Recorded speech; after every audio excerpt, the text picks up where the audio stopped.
కాసేపు నిజాలు మాట్లాడుకుందాం. సంక్రాంతి సినిమాల హవా ముగిసిన తర్వాత టాలీవుడ్ చప్పగా మారింది. ఆ మాటకొస్తే సంక్రాంతి సినిమాల హవా కూడా ఏం లేదనే చెప్పాలి. హనుమాన్ని మినహాయిస్తే గుంటూరు కారం, సైంధవ్ లాంటి సినిమాలు అట్టర్ ఫ్లాప్ అయ్యాయి. నా సామిరంగ సినిమా బ్రేక్ ఈవెన్ అయిందని మేకర్స్ చెప్పుకుంటున్నారు తప్ప థియేటర్లలో వేవ్ అయితే కనిపించలేదు. అప్పటి నుంచి ఈ 4-5 నెలల్లో పెద్ద సినిమాల సందడే లేదు. కానీ ఈ నెలాఖరు నుంచి మళ్ళీ టాలీవుడ్లో హంగామా కనిపించిపోతోంది. కల్కి వస్తోంది, ఆ తర్వాత భారతీయుడు 2 ఉంది. ఎన్టీఆర్ నటిస్తున్న దేవర, రామ్ చరణ్ గేమ్ చేంజర్, బన్నీ, పుష్ప 2 ఇలా భారీ సినిమాలు చాలానే ఉన్నాయి. ఈ 6 నెలల్లో మరి మలి సంఘం మెరుస్తుందా? Let's have a look.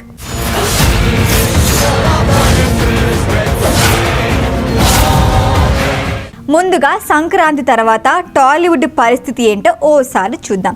ఫిబ్రవరిలో దాదాపు 30 సినిమాలు రిలీజ్ అయ్యాయి. చెబితే షాక్ అనిపించవచ్చు, కానీ ఈ నెలలో ఒక్కటంటే ఒక్క హిట్ లేదు. అంబాజీపేట మ్యారేజీ బ్యాండ్ అనే సినిమా వచ్చింది. 3 రోజులు బాగానే ఆడింది. ఊరి పేరు భైరవకోన అనే సినిమా వచ్చింది. ఇది కూడా ఓకే అనిపించుకుంది. కానీ ఈ 2 సూపర్ హిట్ స్టేటస్ మాత్రం అందుకోలేకపోయాయి. ఇక మిగతాల సినిమా గురించి ఎంత తక్కువ మాట్లాడుకుంటే అంత మంచిది. ఇక మార్చి నెలలో 35 సినిమాలు రిలీజ్ అయ్యాయి. వీటిలో టిల్లు స్క్వేర్ ఒక్కటే బ్లాక్ బస్టర్ రేంజ్కి వెళ్ళింది. ఈ నెలలో వచ్చిన మిగతా సినిమాల్లో కనీసం యావరేజ్ మూవీ కూడా లేదు. ఏప్రిల్ నెల అయితే మరీ ఘోరం. ఫ్యామిలీ స్టార్ లాంటి పెద్ద సినిమా వచ్చి ఫ్లాప్ అయింది. ఇక మిగతా సినిమాలన్నీ వేటికవే ఇలా వచ్చి అలా వెళ్ళిపోయాయి. మే నెలలో 25 సినిమాలు రిలీజ్ అయ్యాయి. వీటిలో ఆ ఒక్కటి అడక్కు, Krishnamma, love me, gangs of Godavari, Bhaje Vayu Vegam లాంటి సినిమాలు ఉన్నాయి. కానీ బాధాకరమైన విషయం ఏంటంటే ఒక్క సినిమా కూడా ఆడలేదు. జూన్లోకి వచ్చాం. శర్వానంద్ నటించిన మనమే సినిమా ఊపందుకున్నట్టే అందుకొని తుస్సుమని చల్లారిపోయింది. సత్యభామ, హరోం హరా లాంటి సినిమాలు ఫ్లాప్ అయ్యాయి. ఇక ఈ నెలకి మాత్రమే కాదు, ఈ ఏడాది మొత్తానికి బాక్సాఫీస్ను ఆదుకునే బాధ్యత కల్కి సినిమాపై పడింది. 27న రిలీజ్ అవుతున్న ఈ సినిమా హిట్ అయ్యి తీరాలి. ఇది కేవలం అశ్వనీ దత్తుకు మాత్రమే కాదు, టాలీవుడ్ మొత్తానికి అవసరం. హనుమాన్ తర్వాత సరైన సక్సెస్ చూడని ఇండస్ట్రీకి కల్కి సినిమానే పెద్ద దిక్కుగా మారింది. ప్రభాస్ హీరోగా నటించిన ఈ సినిమా 600 కోట్ల రూపాయల బడ్జెట్తో తెరకెక్కింది. కమల్ హాసన్, అమితాబ్ బచ్చన్ లాంటి లెజెండ్స్ ఉన్నారు ఇద్దరు. ఇక దీపికా పదుకొనే లాంటి యూనివర్సల్ స్టార్ కూడా ఉంది. ఇలా భారీ బడ్జెట్తో పాటు భారీ కాస్టింగ్తో వస్తున్న కల్కి సినిమాపై భారీ అంచనాలే ఉన్నాయి. ఈ సినిమా నుంచే టాలీవుడ్ సెకండ్ హాఫ్ సందడి షురూ కాబోతోంది. కల్కి సినిమా తర్వాత భారీ అంచనాలతో వస్తున్న మూవీ భారతీయుడు 2. అప్పుడెప్పుడో 27 ఏళ్ల క్రిందట వచ్చిన భారతీయుడు సినిమాకి సీక్వెల్ ఇది. మూవీగా అవతరించింది. ఇప్పటి జనరేషన్కు భారతీయుడు సినిమా గురించి తెలియదు. ఇంకా చెప్పాలంటే దాదాపు 2 జనరేషన్స్ ఈ సినిమాను మిస్ అయ్యాయి.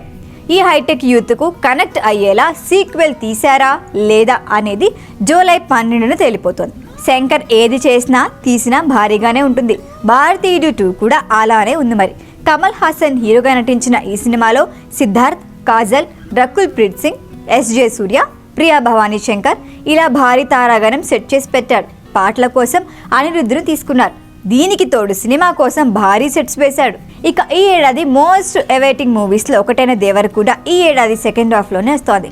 త్రిపుర లాంటి ఇంటర్నేషనల్ హిట్ తర్వాత ఎన్టీఆర్ నుంచి వస్తున్న సినిమా ఇది. పైగా జనతా గ్యారేజ్ లాంటి బ్లాక్ బస్టర్ తర్వాత తారక్, కొరటాల శివ కాంబోలో వస్తున్న సినిమా కావడంతో అంచనాలు ఓ రేంజ్లో ఉన్నాయి. ఈ అంచనాల్ని మరింత పెంచుతూ సినిమాని 2 భాగాలుగా విడుదల చేస్తున్నారు. మొదటి భాగం సెప్టెంబర్ 27న థియేటర్లోకి వస్తోంది. ఈ సినిమాకి మరో ప్రత్యేకత కూడా ఉంది. బాలీవుడ్ బ్యూటీ అతిలోక సుందరి శ్రీదేవి కూతురు జాన్వీ కపూర్ ఈ సినిమాతోనే టాలీవుడ్లో అడుగుపెట్టబోతోంది. ఇలా ఎన్నో ప్రత్యేకతలతో వస్తున్నాడు దేవర. సెకండ్ హాఫ్లో రిలీజ్కు రెడీ అయిన మరో సెన్సేషనల్ మూవీ పుష్ప 2. అల్లు అర్జున్, సుకుమార్ కాంబినేషన్లో వచ్చిన పుష్ప 2 సినిమా ఎంత పెద్ద హిట్ అయిందో అందరికీ తెలిసిందే. తగ్గేదేలే అంటూ బన్నీ చూపించిన మేనరిజం అంతర్జాతీయ స్థాయిలో క్లిక్ అయింది. ఇక సినిమా అయితే పాన్ ఇండియా లెవెల్లో హిట్ అయింది. దీంతో పుష్ప 2పై ఆకాశమే హద్దుగా అంచనాలు పెరిగిపోయాయి. ఈసారి మరింత పకడ్బందీగా స్క్రిప్ట్, స్క్రీన్ ప్లే రాసుకొని మరీ రెడీ అయ్యారు Bunny, Suku. National award winner Devi Sri Prasad ఈ సినిమాకి సంగీతం అందిస్తున్నారు. ఆల్రెడీ కొన్ని పాటలు మార్కెట్లో కూడా వచ్చేసాయి. డిసెంబర్ 6న పుష్ప 2 సినిమా దేశం మొత్తాన్ని ఉర్రూతలొగించబోతోంది. ఈ 6 నెలల్లో పవర్ స్టార్ పవన్ కళ్యాణ్ నుంచి కూడా ఓ సినిమా రాబోతోంది. ప్రస్తుతం పవర్ స్టార్ చేతిలో హరిహర వీరమల్లు, ఓజీ, ఉస్తాద్ భగత్ సింగ్ సినిమాలు ఉన్నాయి.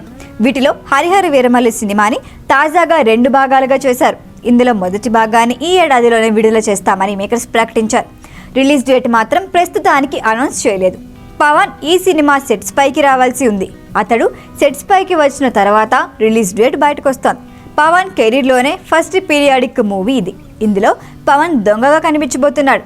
నిధి అగర్వాల్ హీరోయిన్గా నటించిన ఈ సినిమాలో ఔరంగజేబ్ పాత్రలో బాబీ డియోల్ కనిపించబోతున్నారు.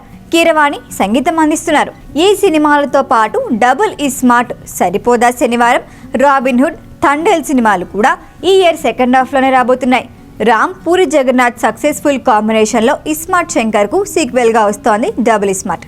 ఇక నాని హీరోగా నటిస్తున్న సినిమా సరిపోదే శనివారం. అటు భీష్మ తర్వాత నితిన్ వెంకీ కుడుములా కలిసి చేస్తున్న సినిమా రాబిన్ హుడ్. ఇక లవ్ స్టోరీ లాంటి బ్లాక్ బస్టర్ తర్వాత నాగ చైతన్య, సాయి పల్లవి కలిసి చేస్తున్న సినిమా థండేల్. ఇవన్నీ క్రేజీ ప్రాజెక్టులే. ఇవన్నీ ఈ 6 నెలల్లో థియేటర్లోకి రాబోతున్నాయి. సో ఈ ఏడాదికి సంబంధించి అసలైన సినీ పండగ ఇప్పుడే స్టార్ట్ అవబోతోంది. Get ready.